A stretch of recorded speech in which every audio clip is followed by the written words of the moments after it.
सवाल खाने को लेकर है कि डॉक्टर्स ये कहते हैं कि जिम जाने के लिए पेट खाली रहना चाहिए या योग भी खाली पेट करना चाहिए, कितनी देर पहले खाना खाना चाहिए, ये डाउट भी आप क्लियर कर दीजिए।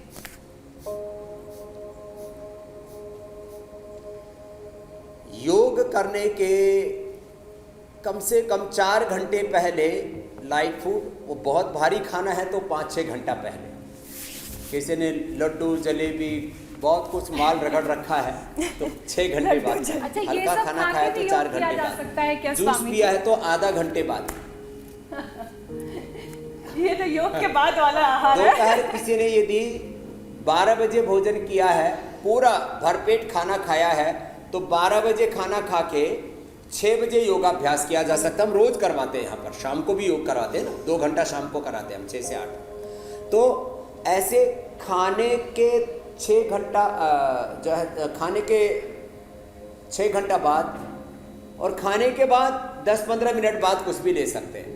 तो आपको हम बता ये रहे हैं कि सुबह सुबह तो उठ करके पानी पीते हैं लोग, तो उसके बाद तो सुबह सुबह सारे प्राणायाम कर सकते हैं। कपालभाति में खाली पेट रहना जरूरी है। बाकी जैसे वज्रासन है तो खाने के बाद ही किया जाता है, जो अवंतिका जी भी कर रहे हैं, मैं भी कर रहा हूँ, एड़िया बाहर पंजे अंदर।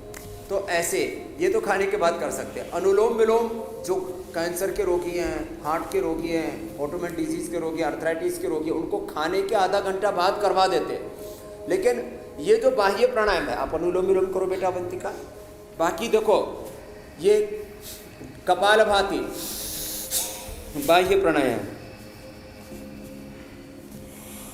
अब इसमें भी सीक्वेंस है। श्वास को अंदर भरा, पूरक बाहर छोड़ा, रेचक बाहर छोड़ के बाहर रोक दिया, 3 बंद लगे। तो सबसे पहले मूल बंद, फिर उड्डयन बंद, फिर जालंधर बंद, ये क्रम है। स्वामी जी, मेरा एक सवाल है। मैंने बहुत लोगों को ये कहते हुए सुना है कि योग वही, सबसे पहले जालंधर बंद छूटेगा, फिर उड्डयन बंद, फिर मूल बंद। स्वामी जी, कई लोग ये सोचते हैं और कई लोगों को मैंने ये बात करते हुए भी सुना है कि आप अच्छा योगा तभी कर सकते हैं जब आप फ्लेक्सिबल हैं, और अगर आप फ्लेक्सिबल नहीं हैं तो आपसे अच्छा योगा नहीं होगा। तो ये बात कितनी सच है, और क्या फ्लेक्सिबिलिटी अच्छा योगा या योगा शुरू करने के लिए होनी चाहिए? देखिए, फ्लेक्सिबिलिटी, सामान्य फ्लेक्सिबिलिटी में सब योग कर सकते हैं। किसी को जो कंपटीशन वाले आसन पोस्चर से, जैसे जिसमें बहुत ज़्यादा फ्लेक्सिबिलिटी रिक्वायर्ड है, जैसे बच्चे कुछ करो, वृश्चिकासन करके दिखाओ, आप भी करो कुछ कठिन आसन, मयूरासन और दूसरे कठिन आसन, वो उच्चित पद्मासन। अब इसके लिए आपको फ्लेक्सिबिलिटी चाहिए, बैलेंस भी चाहिए। आपको फ्लेक्सिबिलिटी और बैलेंस नहीं है तो आप गिर जाएंगे, चोट लग जाएगी। इसकी ज़रूरत नहीं है। रोग उपचार के लिए कोई कठिन आसन की जरूरत नहीं, उसके लिए तो बिल्कुल देखो, पैर खोल लिए, चलो अब सब करो, वापस आ जाओ। सूक्ष्म व्यायाम, सूक्ष्म व्यायाम और प्राणायाम करने से ही पूरा फायदा हो जाता है। अब मैं कुछ खास बातें इसके साथ जोड़ते हुए कहना चाहता हूँ।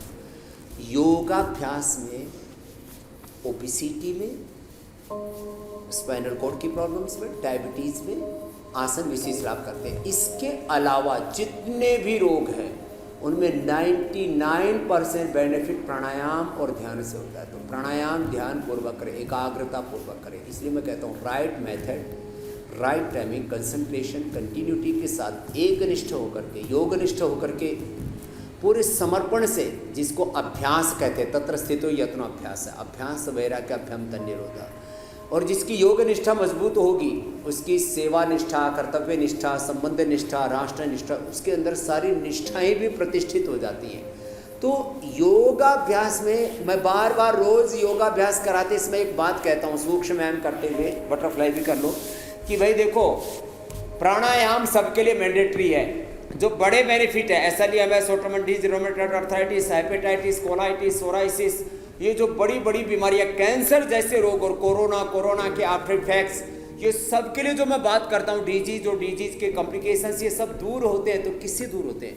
मुख्य भूमिका 99% इसमें कंट्रीब्यूशन, दोनों हाथ सामने सूक्ष्म में, 99% बेनिफिट प्राणायाम और ओंकार ध्यान। तो प्राणायाम का तब ओंकार का जप कहता हूँ करो पूरा, और समय दो।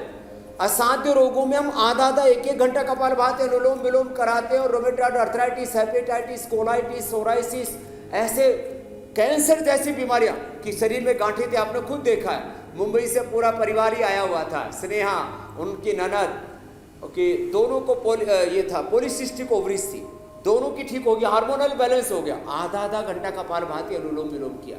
इसलिए योग में कम फ्लेक्सिबिलिटी है, तो भी ये सूक्ष्म व्यायाम कर लें और प्राणायाम कर लें, तो ही वो अपने सब रोगों को मिटा सकते हैं।